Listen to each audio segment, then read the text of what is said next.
So let me just talk a little about softening. And I even wrote a few things down, which I probably will ignore.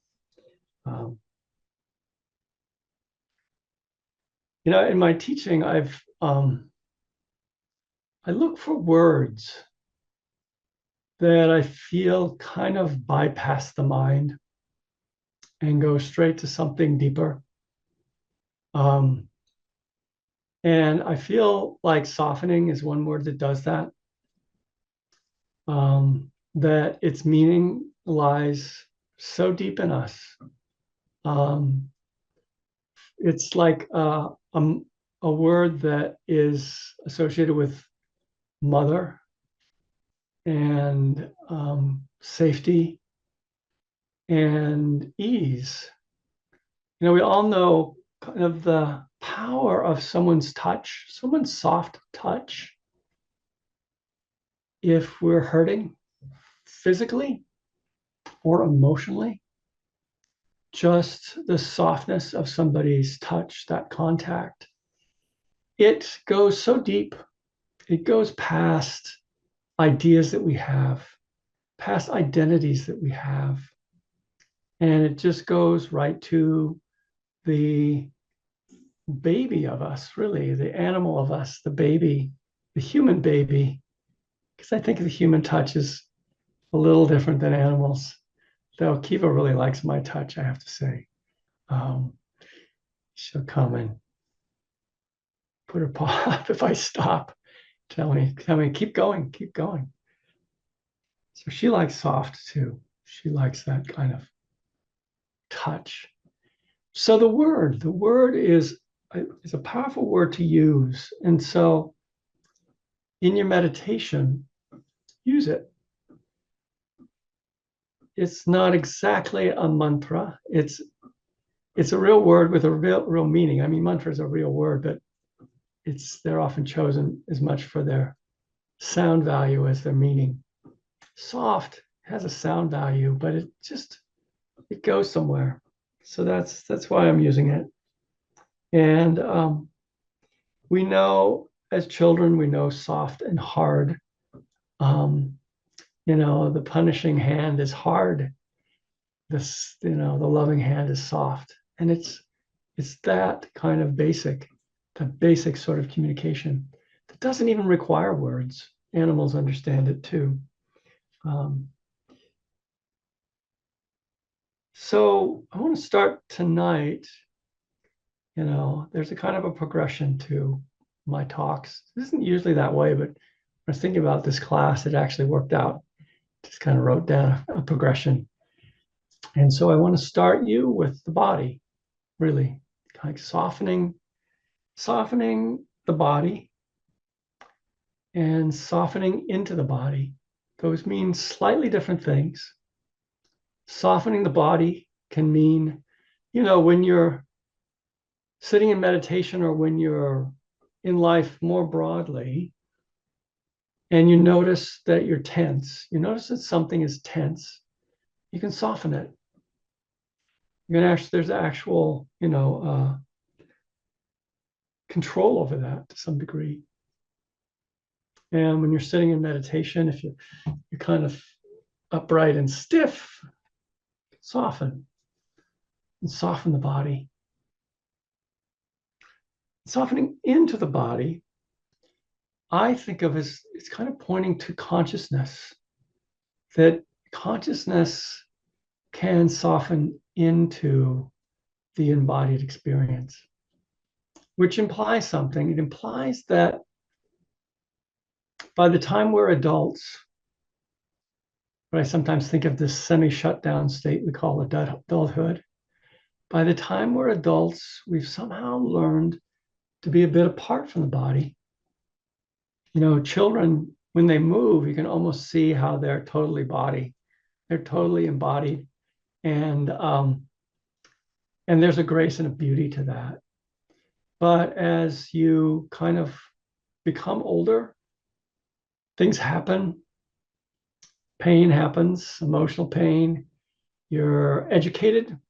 You're led by so many words, so many ideas, and you're expected to perform there and anticipate things and plan and control. All these sorts of demands are made of you socially. There's a way that we grow apart from our body. There's a way that we start to exist as minds separately. And people often who come to meditation notice that it's hard to get out of your head. It's hard to get out of your thoughts. Thoughts tend to just go, go, go. And it's possible to sit down and meditate and barely feel your body, barely feel your breath, because the mind is off thinking about stuff, thinking. So we become these sorts of thinking beings. And it actually is a whole process to come back into the body. And it's best not to like force our way in, but to soften into it. I think I use the word sink into it. Sort of like getting back into a bathtub. You sink into a bathtub, you sink into water, you sink into the bed and the soft mattress. You let go, you let gravity take you. Well, it's a little bit like that when we meditate. We're bringing the mind in the sense of the attention together with the body again. And we're letting that, not be just an observational thing. And sometimes the language, particularly of Theravada Buddhism, is very observational. I don't think that's always so helpful. I think the language of sinking is very tactile. And so our attention going into the body, feeling as we're going through the body scan, and feeling the breath, it's very tactile. And the attention can go right down into a part of the body and feel it more and more deeply to where sensations start to be felt that weren't felt before as the mind sinks into the body. We do a relatively abbreviated body scan in this class. And I do it, I've done it over the years primarily because I think it's such a great way for people to kind of come into their body more and be prepared to think less. If you just plunk people down and have them notice breathing, there's a way that the mind isn't quite ready for that. It takes this thing to go down and to settle a bit into the embodied experience. And then you're ready to be with the breath because you've already settled a bit into the body. So, but if we were to do longer body scans, and there's a whole tradition of Vipassana that does this, it comes out of the tradition of Burmese master U Ba Khin, who was the teacher of Goenka. Those of you who are familiar with the Goenka method, Goenka is basically teaching his teacher's method, which involves long body scans of an hour. And you do that in the course of an intensive silent meditation retreat, and the feelings of the body become more and more clear, and deeper feelings, deeper levels of feeling begin to open up in really an almost altered consciousness way as you do a deeper body scan. We're not doing those in this class. We're doing it a little more as a get ready to breathe exercise. But you can even then, I think, sometimes feel what I'm talking about, that the attention can just sink deeper and deeper into something. Sometimes I'll do that with the hands or the lips, and we may do that a little later in this class, just to feel what it's like to sink and to have something open up. It's such an important thing to learn as you're learning to meditate. Or if you've been meditating for years, you sometimes need to be reminded and relearn it. So softening the body, softening into the body. And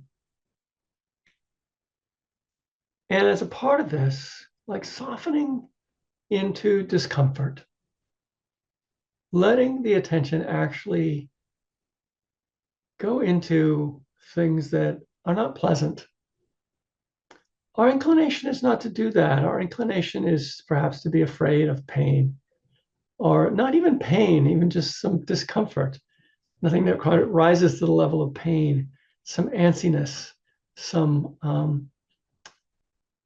soreness, tiredness. I spoke a little bit about what I was feeling in my back. Um, it's a common thing, one thing that really makes my back sore is doing the dishes, you know. Countertops were not made for my body. And there's something about the leaning over that the back gets tired. So meditate, feel it, and experiment with softening the attention into it. If there's fear of that sensation, if there's a sense that, oh, that's something to be avoided, I'm better off not feeling that. It's a bit of a kind of hardening. It's a separation. It's like pushing away. And so this path is very much about rejoining the body, even when the body hurts, like rejoining, letting the mind and the body come together, letting the attention sink more deeply into something. And so it's that discomfort, which is really, it's really such a part of having a body, such a part of being a body, is that the body is sometimes uncomfortable. I think it gets more uncomfortable as you age. That's my observation. And I'm sure it gets even a lot more uncomfortable as you approach death. But even before that, illness is a time when the body feels really uncomfortable. And even like sitting in a chair for 30 minutes becomes uncomfortable. Even the most comfortable chair. There's something, just about sitting still that is not easy for the body. It wants to move. And poor body, we sit them in front of computers all day. We sit them at desks all day. And they suffer. They do. So I don't think you're going to do a lot more harm by sitting in meditation for 30 minutes every day. But sometimes you can feel that. There's something in the body. It's like wants to move. There's a restlessness. Let it arise. See if you can soften with it. See if you can soften with it. Some of that is energetic. It's not just that the body needs to move. You might get these messages, oh, I need to move. But some of it is energetic. Sometimes there's uncomfortable energies inside of our body because we've turned away from feeling things for practically our whole life in various ways. Sometimes because they were so traumatic we couldn't face them. But more often, it's just life just keeps moving on at a certain pace. And, like something comes up to be felt. And it's like, nope, I got to get somewhere. I got to do something.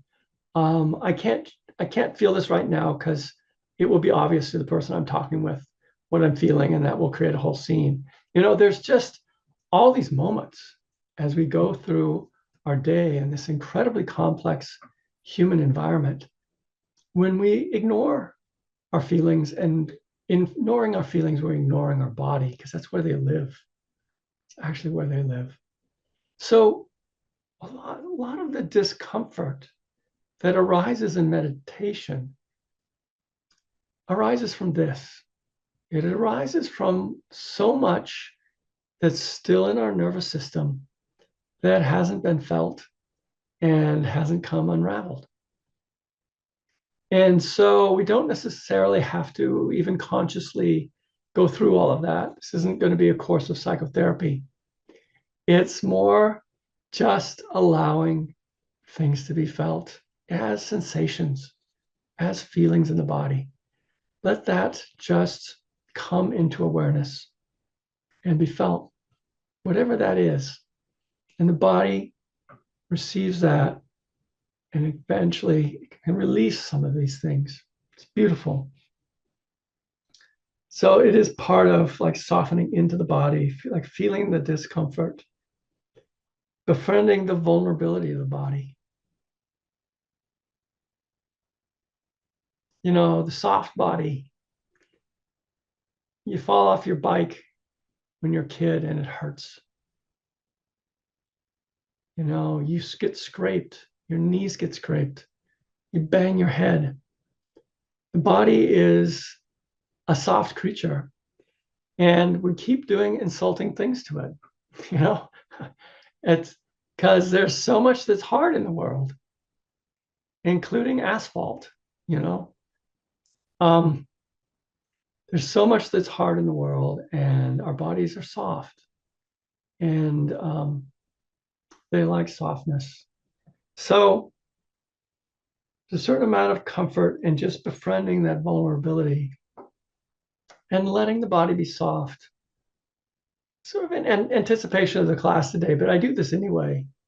I like to walk barefoot in the yard on the grass. I do not like it on the asphalt. There are people with hard feet that seem to like walk across gravel with no difficulty.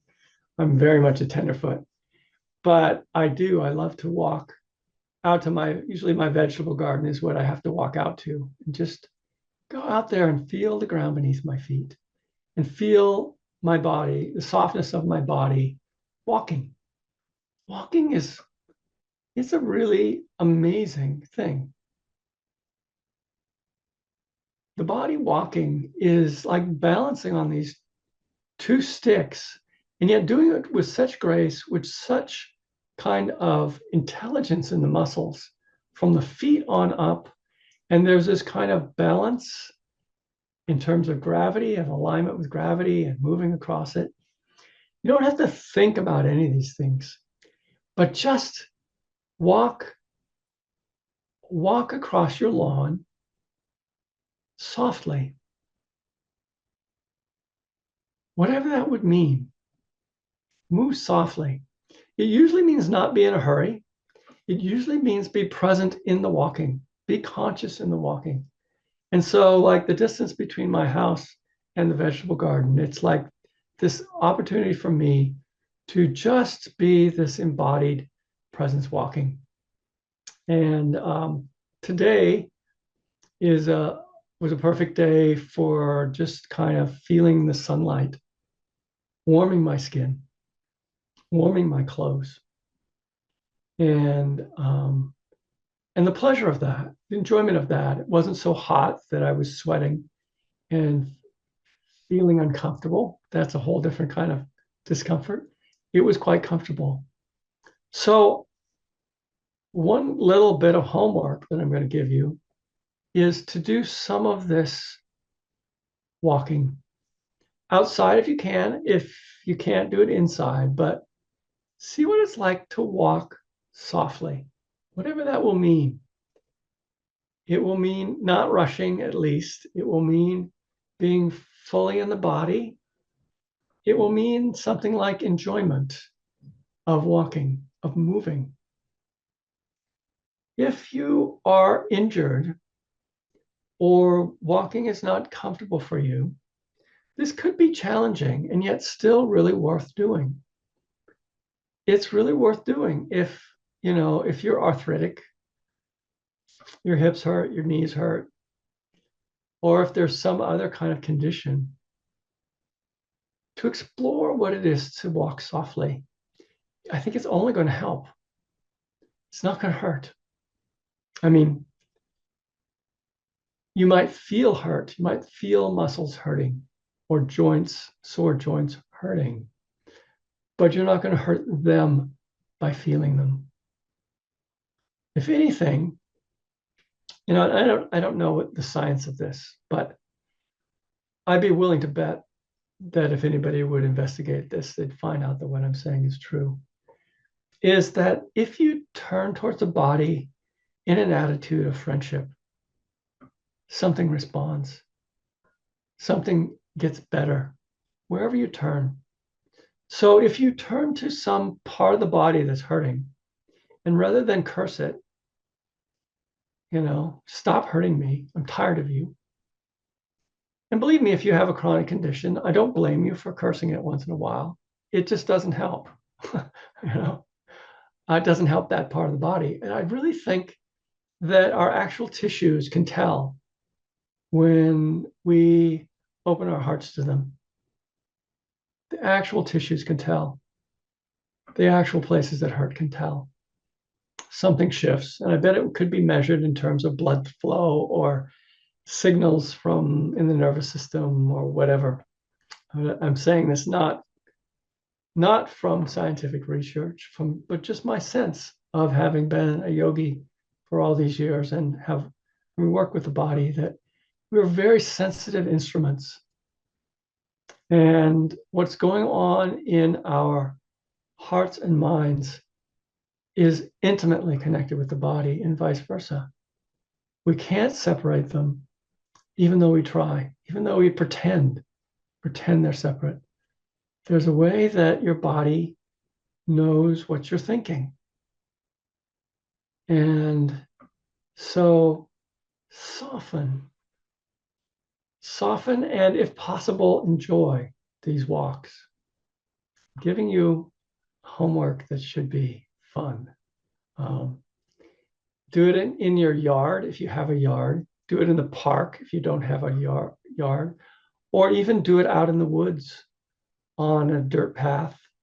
At the beach, if you happen to be there in this next week, on the soft ground in the forest, though that that can be a little tricky.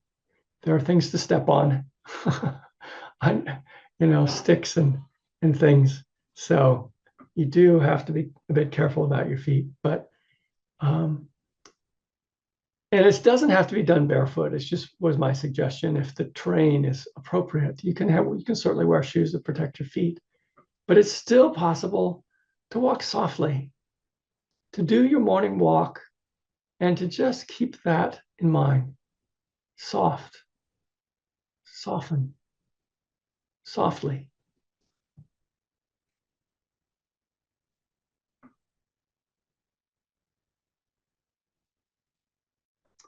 And I could add too, we may be talking more about this, but I'll just put it in for this first class too. You can also, in terms of the body, soften your gaze. See what that's like. I've found my eyes have an ability to make up for the fact that as I've grown older, I've gotten a little nearsighted. So I sometimes find myself tensing something in my eyes in order to read it, and it may keep that muscle strong, but once in a while, I just let things go with my eyes. See what it's like to soften your eyes. There's a whole thing about softening your eyes. It also is something you can experiment with other people, like being in a social situation. But that's a little more complicated. So maybe for this week, let's stick with what's simple, which is to walk softly and with a soft gaze.